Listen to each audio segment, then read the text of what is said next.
Hey everybody. So last week I posted a video on any card to any number trick, so an ACAAN effect. And what I really like about it is the fact that it's almost self-working, like it's really easy for beginners. And the downside to the video that I posted last week is you needed somebody in on the trick, so somebody helping you out. Now, I found that effect pretty strong, but like I said, the downside is somebody's helping you out. So what if you want to do this on your own? I've got two different variations on how you can do this trick by yourself. Okay. One requires a force, and the other one is just at random. Okay. So I'm going to give you a demonstration of the trick, and then I'll explain how it's done. Okay, so in my pocket I've got some dice. You hand the dice over to a spectator and have them roll the dice. Okay, I'm going to turn it up like this so you can see what I rolled. Rolled a 7. Okay, now remember that. And you grab a deck of cards and give it a shuffle, and then have your spectator just point to a card. Okay, let's say they point to this one here. Okay,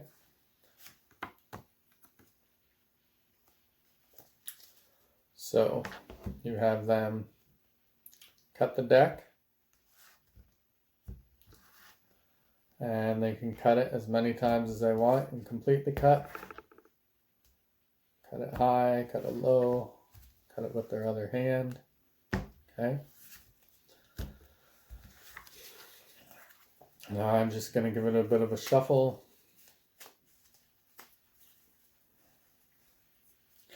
Now, a lot of the time, magicians will go through and be like, oh, is this your card? Is this your card?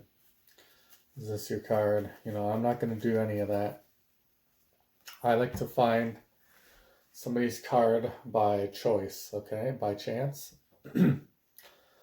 So earlier you rolled a 7, okay, it's facing the camera right now. So 3, 4, 5, 6, 7.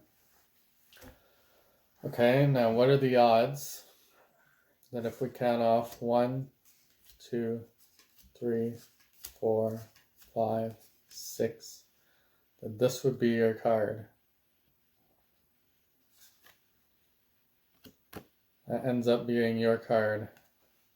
Okay, it's just like any card at any number effect. Okay, so it was pretty simple, pretty easy.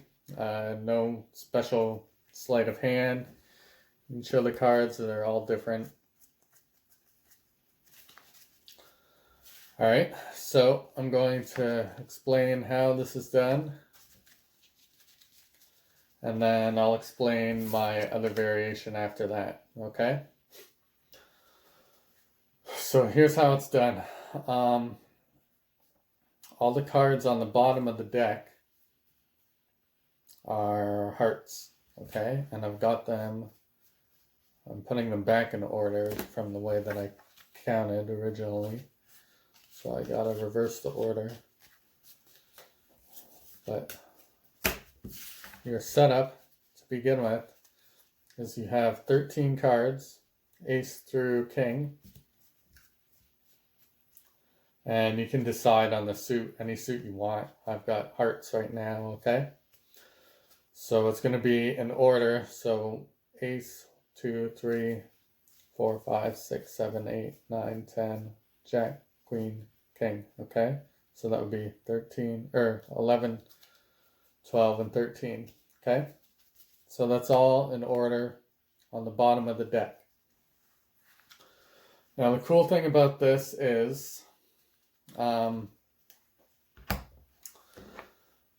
set of dice at the maximum amount you can roll is 12, okay? So there's 13 cards set up on the bottom of the deck, so I can't roll any higher than 12. So we've got a 10 right there, okay? I'm looking at, 5, but you're looking at 10. So we're going to go by your view, okay? Now what you can do is, I've still got all those cards set up on the bottom, is you can have the top half shuffled. You're going to have to do it yourself. Make sure you put everything back at the bottom, okay? So don't disturb the lower half at all. And now you have somebody point to a card. Now the reason I say point is because if you say pick a card, any card, then they could go lower like that. So don't have them do that. Just say point to one, and that way they've got a free selection of everything above the lower half, okay? So let's say they point to this one, which is the Jack of Spades, okay?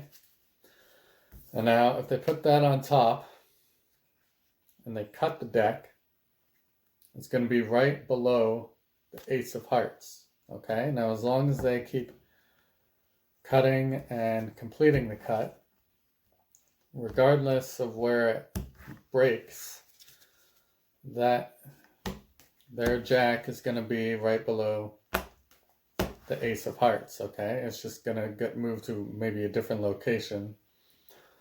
But at the very worst case scenario is their card's going to be on top, and the ace will be back on the bottom, okay? Now, the thing about having all the hearts in order, numerical order, is I know their location, okay? I know the location of their card. I don't know what selection it is at this point, okay? Because they didn't show me their card. But I know it's right next to the Ace of Hearts, okay? And when all the hearts are in order, all I have to do is get their card in the 10th position, okay? Now the easy method for doing that is to get the 10 of hearts. Right now it's the 5 of hearts. Get the 10 of hearts on the bottom, okay? So what I like to do is say, now some magicians like to go, oh, is this your card? Is this your card? Is this your card? You know, so right now, right next to the Jack of Hearts is the 10 of Hearts. So I can just thumb that off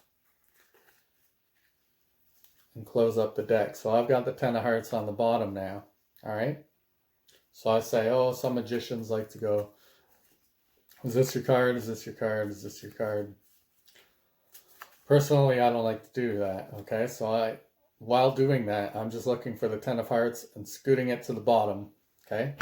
That means that their card is going to be exactly 10 cards away, as long as you've got your order proper, then it's going to be 10 cards away, okay?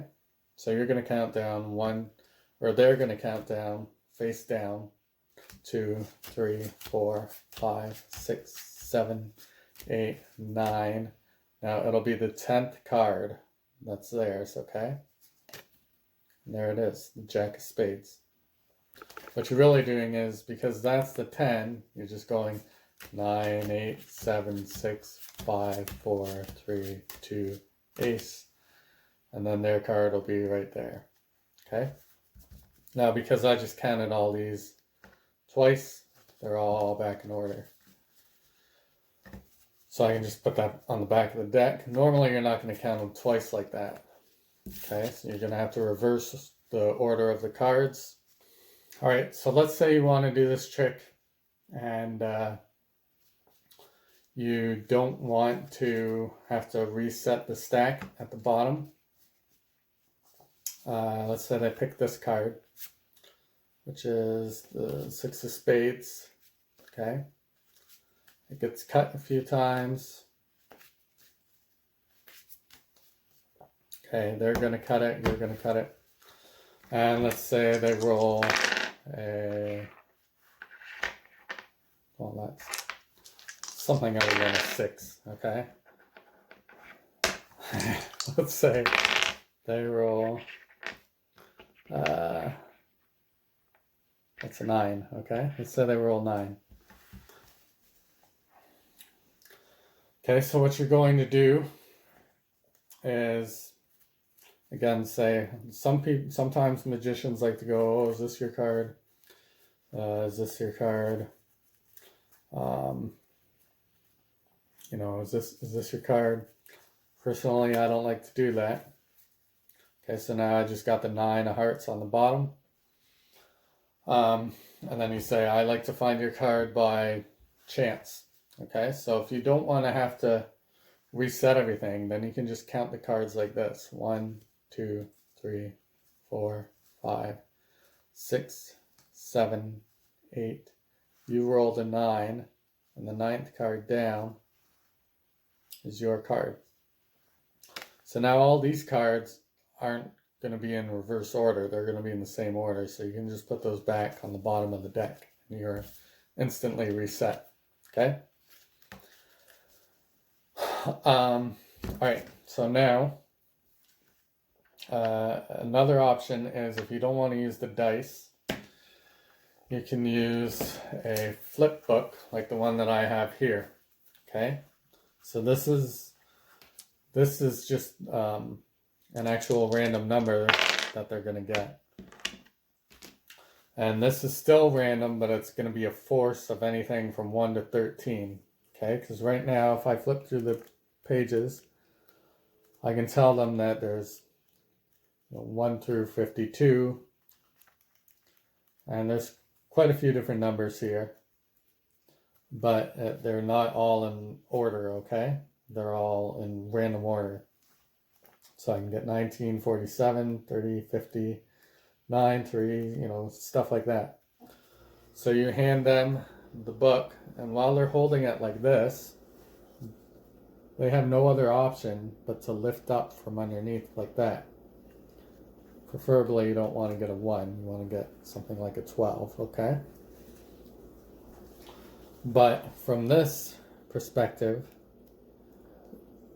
their only options are 1 to 13. And the reason for that is every other page in this direction is shorter than the one above it, okay? So your fingertips are going to slip to a short page and bypass all the tall pages. Whereas this way, all your long pages are showing, okay? I forgot what number I selected, but let's say they get a 12. I think it was a 12, okay? So you can use that method other than the dice, and the whole time you're going to be thinking, okay, Queen of Hearts, Queen of Hearts, Queen of Hearts, all right? So the Queen of Hearts is the 12th card in your setup. Okay, so anytime, or if they pick a card, regardless of what they pick, you're still telling yourself Queen of Hearts, Queen of Hearts, okay? So they cut the deck, they can cut it again, they can cut it high, they can cut it high again, they can cut it with the other hand. Okay, and then you can mimic shuffling, but you're really just cutting over and over again. Okay, there I just cut to the Queen of Hearts. Sometimes you luck out just like that. Okay, so you have them count down 12, because that's what they rolled. So they count down 1, 2, 3, 4, 5, 6, 7, 8. 9, 10, 11, or that's not what they rolled, that was the page that they selected, was 12, which would be their card. Okay, so I hope that makes sense. This is another variation, the one that I originally described last week, is if somebody's in on the trick, then they have to pick the number, okay? So you have somebody point to a card. Okay, so anybody you're doing the trick on is not going to know. The spectator isn't going to know how this is done, okay? Only the person helping you out. So you have the Queen of Clubs. They select the Queen of Clubs and cut to it. Oops. And they can cut over and over again. And like I said, you're having somebody help you out. So somebody who isn't picking the card is going to be the random person picking the number, okay? So what you're going to do is you're going to cut to a heart. That's all you have to do. So let's say that you cut to a 6. You're going to have somebody helping you out and make sure that they can see this bottom card. And you tell them, okay, think of a number between 1 and 52. And they have to say one number less than what's on the bottom. Okay, so they're going to, if they see a 5, or if they see a 6, they're going to say 5. Okay? So you have to prepare them to only look at the bottom card, say one number less. Okay? And that reason for them not saying 6 is because if they see the bottom of the card and everybody else sees the bottom card, then it's going to be kind of a dead giveaway when they say, oh, 6, right? So if they say 5, then all you have to do is count off 1, 2, 3, 4, 5, and then have your spectator who selected this card turn that card over. So that'll still be the 6th position. Okay, but your person helping you out said 5, so that's when you deal off 5 cards. Okay, I hope that makes sense, and it's a little hard to explain, but it's easy to, it's really easy to do. And take care.